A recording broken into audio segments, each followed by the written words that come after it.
everybody, it's Katie and welcome back to my channel. Today I am doing a Bride of Frankenstein in my way type of thing. For Halloween last year I almost said cosplayed, wow. Yeah, for Halloween I cosplayed, no. Which you can do, I don't judge, but for me I wanted to do the Bride of Frankenstein and I did. Only thing is that I did it in my own way. And also there was one thing I forgot that I regret. My lipstick. I didn't have any lipstick on in those photos and I hated myself. So today was my redemption story. I also did a more gory type of thing, but also with a glam look, as you can tell. I also went off this picture here from the actual wig. This is actually, I think it's like a I got it from Amazon, but I think it's like a Party City wig, but honestly it's the best quality that I could find, so thank you, Amazon. But she seemed to have, like, in this picture, she had like a little bit of blue, so like desiccated skin, so I put the blue here and made it a little bit awesome. I also just went with a little artistic liberty. Made it kind of punky. I still got the gauze on this arm, and I got this kind of like wedding thing on this arm. I usually wear an actual wedding dress with this that I got from Goodwill, but considering it's Corona season, I just put on like a black shirt and tried to make it a little bit more punky, a little bit more summery. But yeah, if you guys want to find out how to do this, go ahead and keep watching. So you don't have to do white. You can just do your skin tone. I went in with Dream Tone in Virgin, the whitest white, how appropriate. And I put that all over my face with my beauty blender. And again, you can use your own skin tone for this. I personally wanted to use white, and I kind of wanted to have a more gothic feel, so I didn't go all the way down my neck, because I've noticed with a lot of gothic makeup that it just ends, and it's okay to have different colors.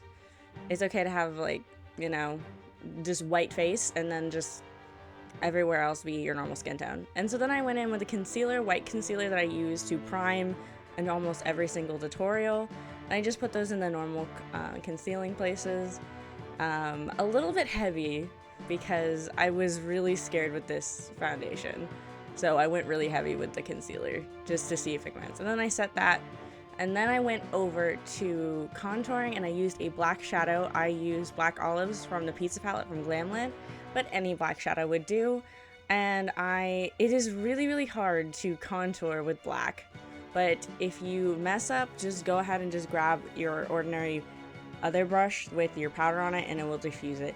I did my brows. I just did my normal brows in black eyeliner. I didn't really do the shape that she did. I wanted to do my own version, so I did my brows.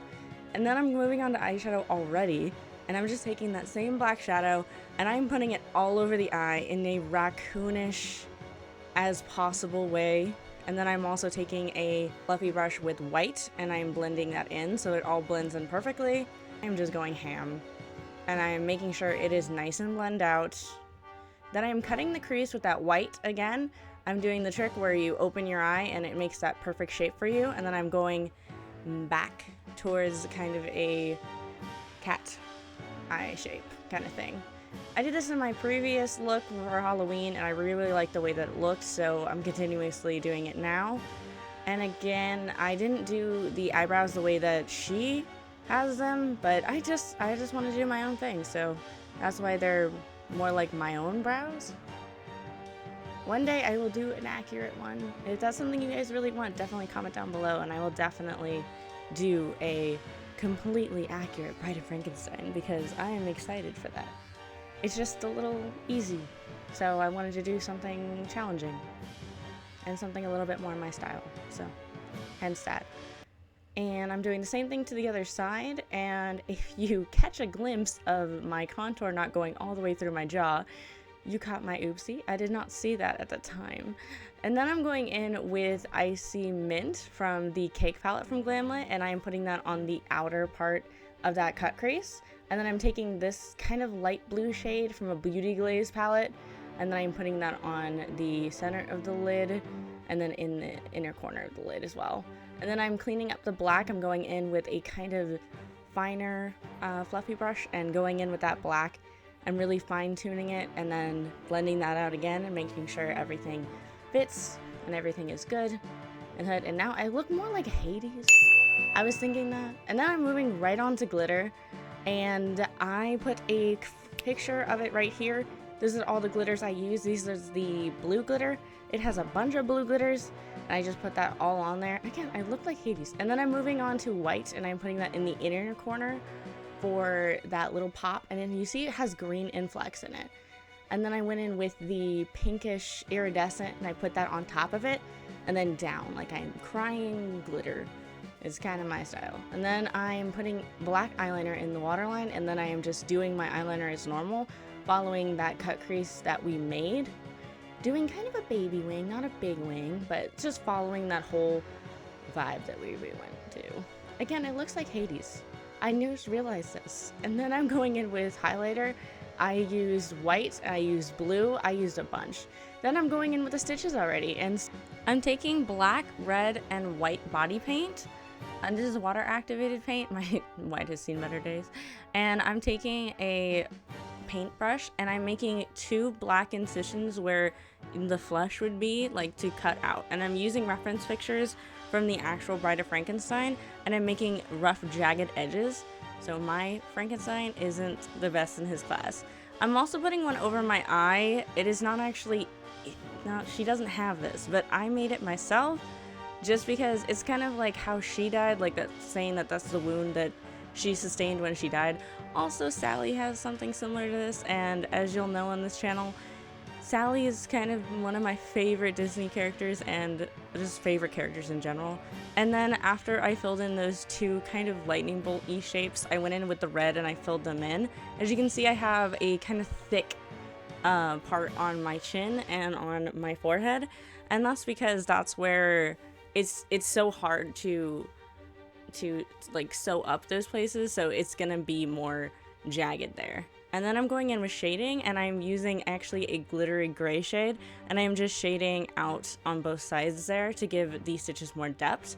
And definitely shade before you go in with the stitches, because once you do, it's just you're gonna shade on top of that, and it's not gonna help you. You can see my terrible contour. It's awful. Then I'm going in with white, and the reason I'm going in with white is because I found whenever making stitches, going in with white afterwards, it just gets all messy.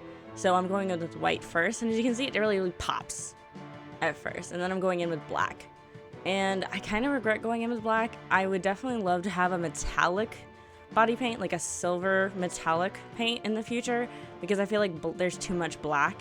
As you can see, I'm putting on the black right now, and it's just too much black, because the brows are black, and just the eyeliner's black, and it just doesn't look as great as if it was a gray body paint. So I recommend, if you have a gray body paint, doing this with gray, because I feel like it would be they would pop out a lot more, and it would be a lot cooler. And yeah, because yes, it's like her stitches are there, and I really wanted to be very grotesque, and I even went in with more red body paint, and I like on the forehead and the chin to make it look more bruised skin, like very deflesh. And I'm going in now with some more eyeshadow, dark eyeshadow, just to darken it up a little bit more and make it more grotesque. Then I'm finally doing the black lipstick. I also did my lashes off camera, and I also added some fake blood to the chin and forehead. You still look like Hades though, just with more stitches now. And that was the tutorial. I hope you all enjoyed. I hope this helps you. It might be found in before next Halloween, but I just really love gore makeup, and I love beauty makeup, and Glam&Gore Glam&Gore is already taken from Miss Mykie, so I can't really say I am Glam&Gore, but I fiercely also really love it. So but the only difference between me and Mykie is I love glitter. I absolutely love glitter. I have a whole container of it, over 60 glitters. Also, this is what I use to clean my brushes with. But yeah, I have over 60 glitters here, and I absolutely love it. And I don't care if it gets anywhere. There's a thing called a vacuum cleaner. I just vacuum clean it up. I don't care. I'm going to end this video here. If you like this video, go ahead and hit like. And if you wanted to be the Bride of Frankenstein, comment down below, or if you've ever seen the movie, which I absolutely adore. One day I might actually do a full cosplay and try to actually really do her movements and things like that, but for right now, I'm just kind of doing my spin on it, and I hope you guys enjoyed that. With that being said, guys, have a wonderful day. Stay safe out there.